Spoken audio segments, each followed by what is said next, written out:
అబ్బా బయట వాతావరణం అదిరిపోయింది, లోపల కార్యక్రమం మంచిగా అవ్వాలా. Sairam Sairam. Hi brother, how are you? Hi అన్న, how are you? Fantastic. First టైమా? ఎస్, పొద్దున్న నుంచి కష్టపడి అలసిపోయి వచ్చిన. కరెంట్ అయితే పోదు కదా. ఇన్వర్టర్ ఉంది. ఇన్వర్టర్ ట్రిప్ అయితే క్యాండిల్ ఉంది. పెద్ద ప్లానింగే. వర్జినా? వాయమ్మో ఓరు నాయనో, తెలుదా నా గురించి పుంజ అంటే?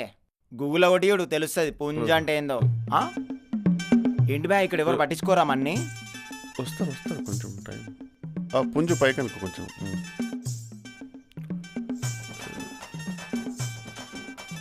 ఒరిజినల్ అది బిగ్ పుంజ్ is coming but nobody is in coming. ఇంట్లో బర్ఫ్ గడ్డలు కరిగిపోతాయి బాబు, ఎవరైనా రండ్రా తొందరగా.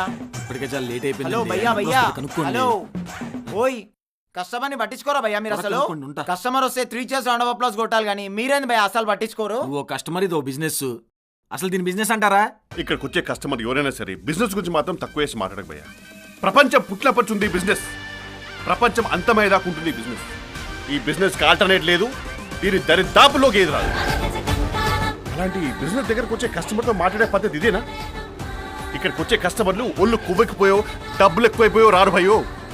అసలు ఇక్కడికి ఎన్ని రకాల కస్టమర్లు వస్తారో నీకు తెలుసా?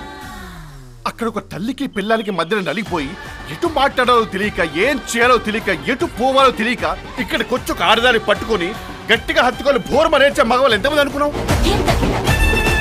అరే పర్సనల్ కండిషన్ వల్ల, ఎకనామిక్ కండిషన్ వల్ల పెళ్లి కాక ఏజ్ బారైపోయి అసలు ఒంట్లో ఉన్న వేడిని ఎక్కడ చూపించాలో తెలియక సెగ్గంట రూపంలో బయటకు వస్తుంటే దాన్ని చల్లార్చుకోవడానికి వచ్చే మగవారు ఎంతమందో తెలుసా?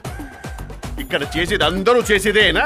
ఇక్కడికి వస్తే క్యాట్ రికార్డ్ జడ్జ్ చేస్తారని చెప్పేసి వేషాలు వేసుకుని, క్యాప్లు వేసుకుని, ముసుగులు కట్టుకుని, తల దించుకొని మరీ వచ్చి తలభారం తీర్చుకునేది ఇక్కడే. నీకు తెలుసా? ఒక మనిషి కడుపు నిండిన తర్వాత వచ్చే రెండో ఆలోచనే ఇది. దీని తర్వాత పరువైనా పవర్ అయినా.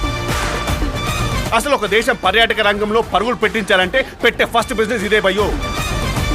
మన కుర్రాళ్ళు ఉన్నారే, అందరు రూపాయి కూడబెట్టుకుని పట్టలు సర్దుకొని బ్యాంకాక్ వెళ్ళేది అక్కడ ఏదో బంగారం దొరుకుతానో థాయ్ ఫుడ్ ఉందనో కాదు, అక్కడ ఇది లీగలని. అలాంటి గొప్ప బిజినెస్ భయ్య ఇది. అలాంటి బిజినెస్ నిలబెట్టేది ఎవరు? కస్టమర్, పేడ్ కస్టమర్. అలాంటి కస్టమర్ అంటే గాడే కదా. గాడ్తో మాట్లాడే పద్ధతి ఇదేనా? ఒకసారి ఆలోచించు.